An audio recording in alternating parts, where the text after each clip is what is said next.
had you put the computers away. Right. Also, phones are never supposed to be out, so that's kind of a moot point. Right. But yeah, procedurally, like how you go about carrying out the process is easier going from decimal to binary. But I think in terms of setup, well, I would say in terms of setup, it's easier to go from binary to decimal. Although our ultimate objective is to convert things to binary so that whatever computing device we're using can understand it easily. All right, so I have 75 here. I want to convert that into binary form. So since the radix is 2, we're going to divide by 2. Right, the space between integer values that are relevant is 0 and 1. Those are 2 values. All right, so space between is not the right term, but you get the idea. So I'm going to take 72 and divide it by 72. I wish it was 72. It'd be much easier. 75 and divide it by 2. You're going to get. We think we're going back to like early elementary school here. You're going to get a quotient and a remainder. All right. So it's going to be something remainder something. All right. So something remainder something.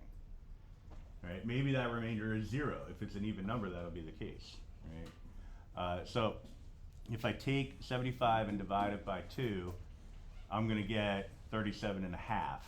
Right.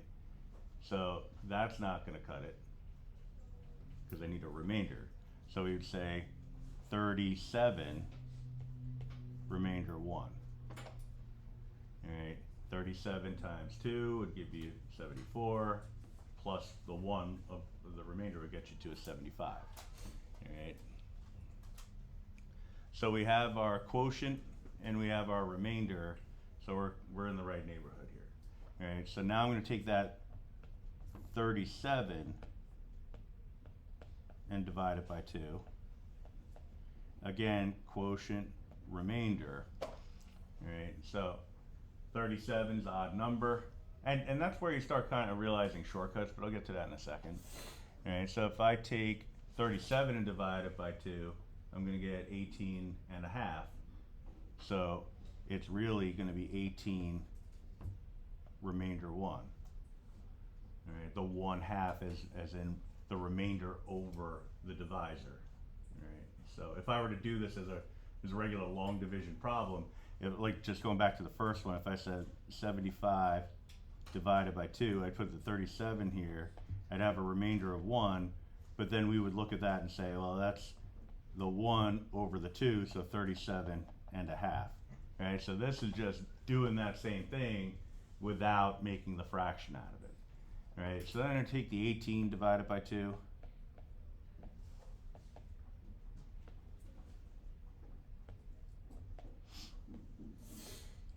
That's going to give me a 9 even, but I'm going to say 9 remainder 0.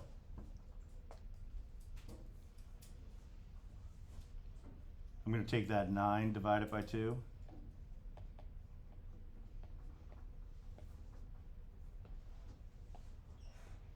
That's going to give me, the numbers get easier as you go along, so 4 and a half or 4 remainder 1.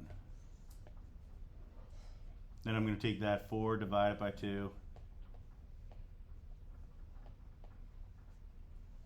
That's going to give me 2, no remainder. I'm going to take that 2 and divide it by 2.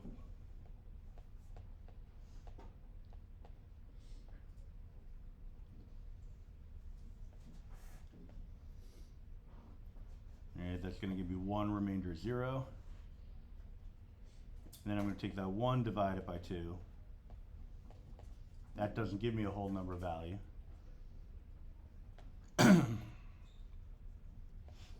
So I have 0 remainder 1. Alright.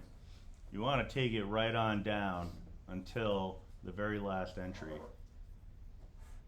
at least the non-remainder value, is equal to 0. Alright. So then what we do is we take all of these digits and line them up in reverse order. Alright, so 1, 0, 0, 1, 0, 1, 1.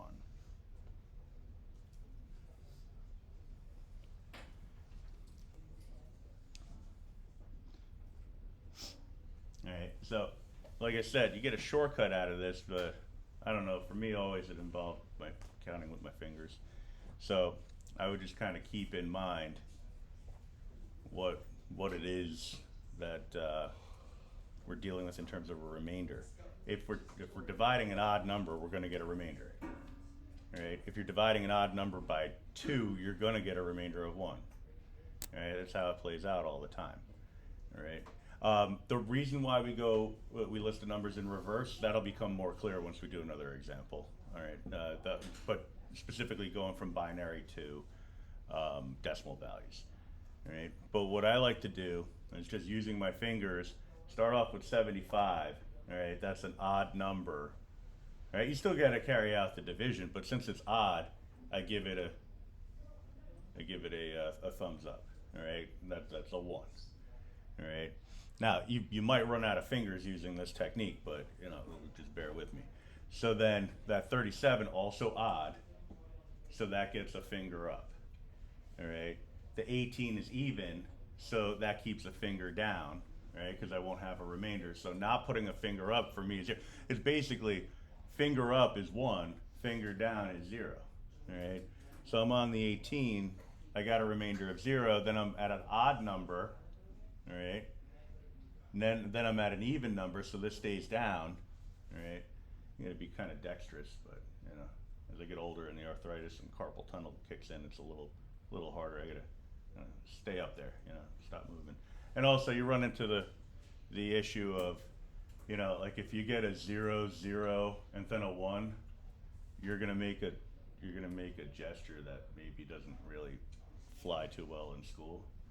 So, I mean, there are drawbacks to certain things, but I just know that if we're doing it in context and your middle finger comes up, I'm gonna assume that you're doing it as a binary conversion.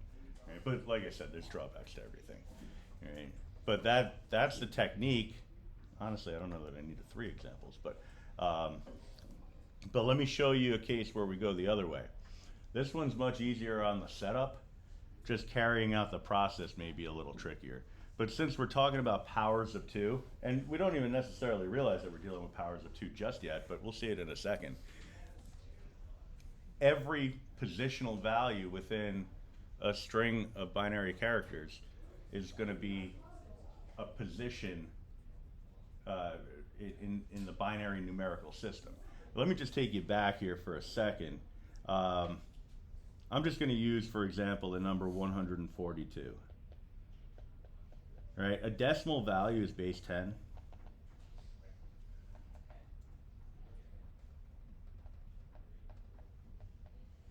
All right, that's the part of decimal, a reference to 10.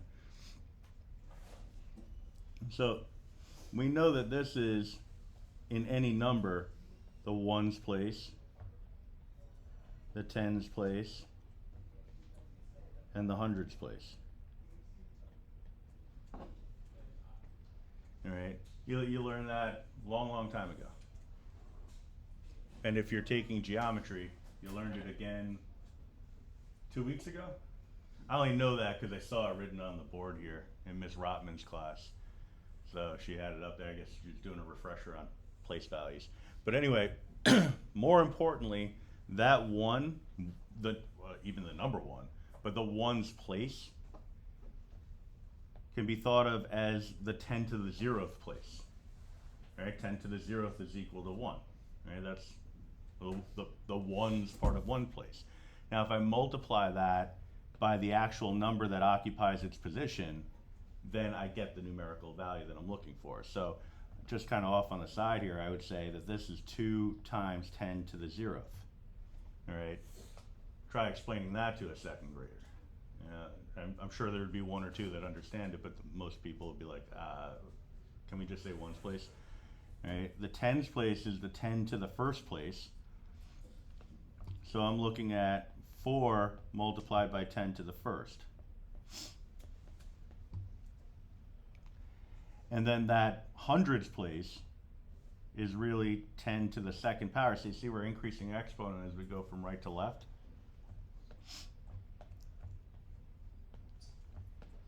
If I take that 1 that's occupying the hundreds place and multiply it by the hundreds value, I get this number. All right, 1 times 10 to the second. Add those all together and you get the 142. Right? But this is what it's equivalent to. 142 is equal to this mess. All right, so this is in decimal value, but we do have an expansion that allows us to make sense of it, right, in terms of a sequential value.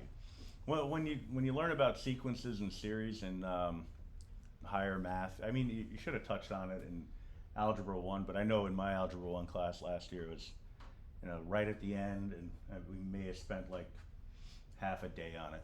So it's possible that that you didn't really get that knowledge. But whenever you're talking about adding values that are in the same form repeatedly, that's what we call a sequence, a little summation of a sequence. All right. So if it goes on infinitely, then it's an infinite sequence. If you're adding them together, we call that a series. All right. So this is a series of values, but it's only going out 3 places. But if I had a number that had 13 decimal places, well, actually, I'll get into decimals in a few minutes, but if I had, going out to the 100 millions place or 100 billions place or 100 trillions place, you're going to have more components to the sum. All right. But this helps us here because if I know that these are binary values are base 2. So everything we just did with the base 10 decimal system, we do it with the binary system. We just do it using a base of 2 as opposed to a base of 10. And when I say base, just as a refresher, the base is the number that's being raised to the power. All right, so you have base and exponent. All right, so I mean physically it's the one that's below the other. So I mean if you're going to call one the base, you'd probably choose that. But yeah, I just wanted to cover that. So anyway,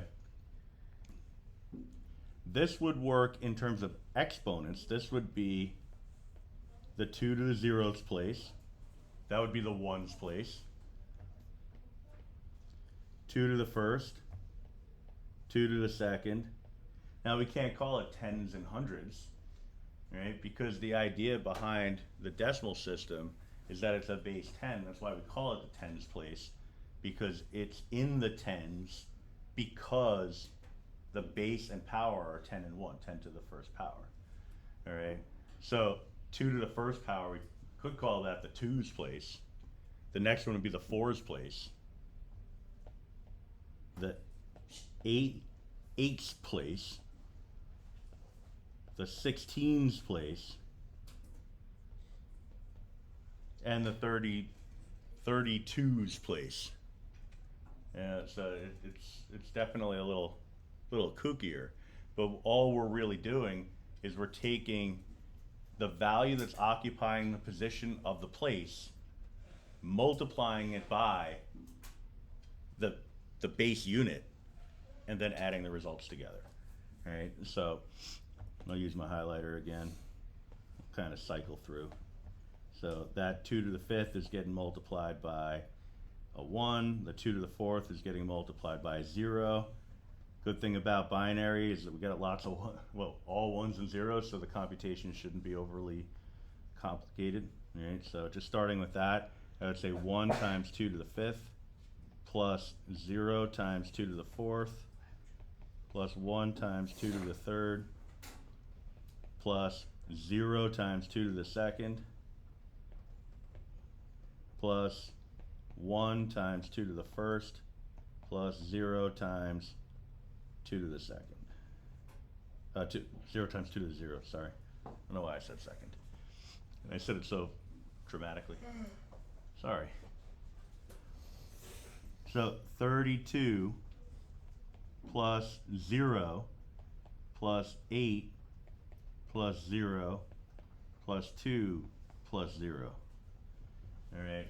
Presence of 0 knocks out a lot of these values, which is great. All right, so we get a result of 42. All right, so the value here would be 42. I guess I could just do that there. Right? So again, structurally, it's pretty easy to set up. You just have to carry out the operations. And the reason why calculators are not expected here is because they do too much of the work for you. So I want you to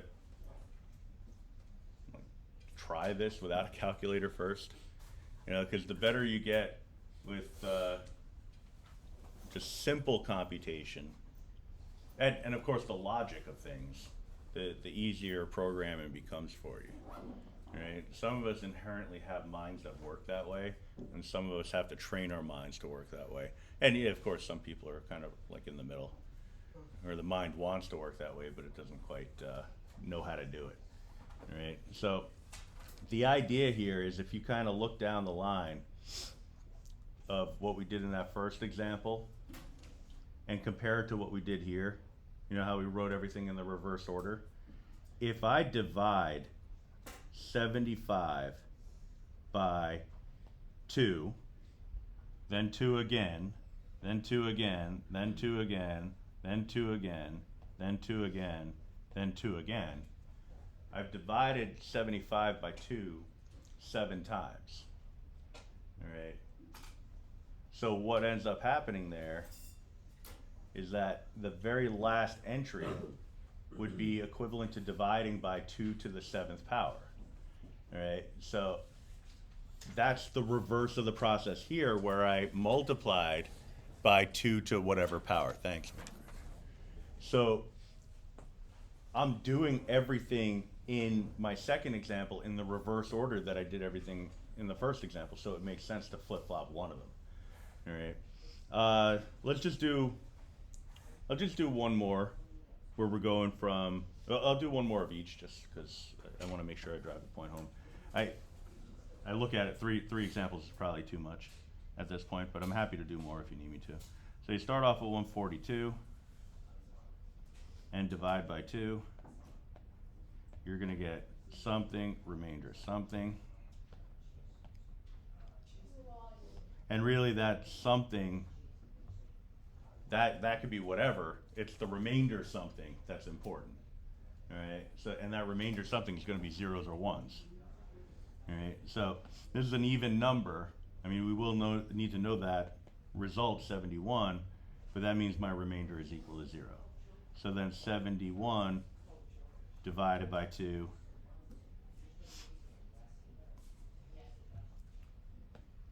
35, remainder 1. 71 is odd, so I would have a remainder of 1. 35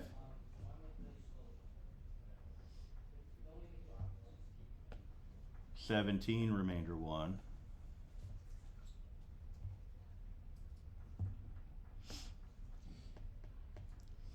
8, remainder 1.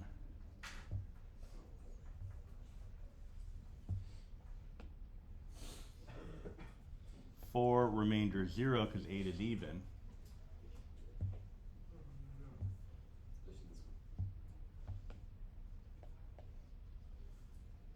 2, remainder 0.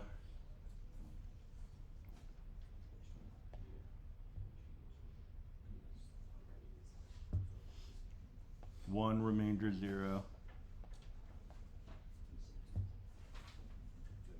And again, we want to keep going down until our quotient is equal to 0. So even though we get to that last one as 1, we're going to divide, we're going to get a fraction. That's fine. 1 divided by 2 is 0 with a remainder of 1. So my binary result here, again going in the reverse order, 1, 0, 0, 0, 1, 1, 1, 0.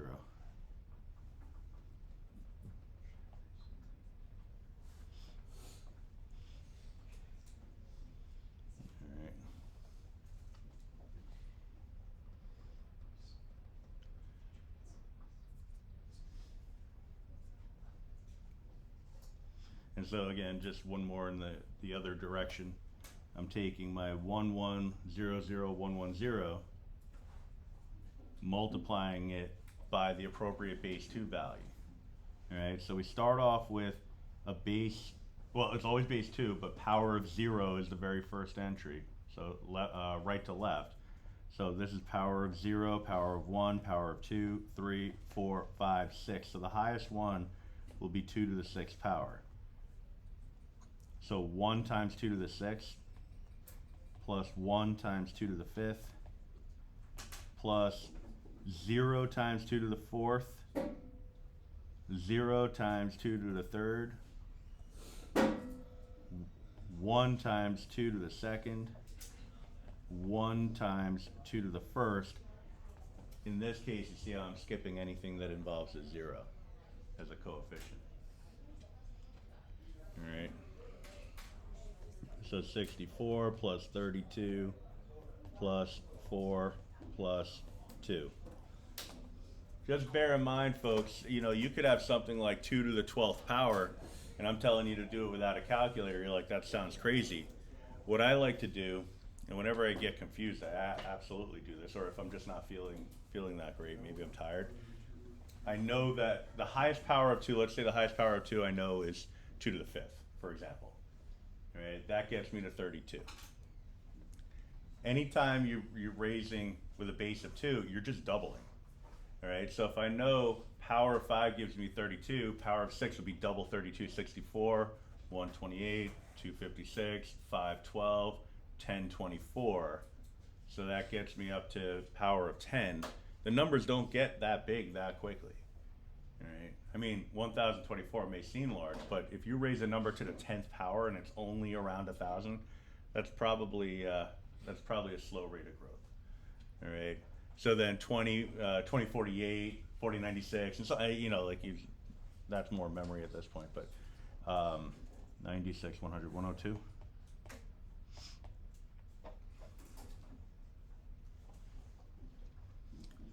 All right, so setting it up and converting from binary to decimal really isn't that crazy. All right, I'll just do the answer key. I'll make an answer key for C in part A and part B, just so you have it. But if you want, you can move on to the activity. I talked longer than I anticipated today, so I'll give you tomorrow to complete the activity also. I don't want calculators, computers for the activities on the back of the paper. So this should all be without the use of technology. And I'm going to ask you not to quote unquote cheat. You'll have opportunities to use converters to get you from binary to decimal as we go forward. I want you to at least try to have base understanding of this.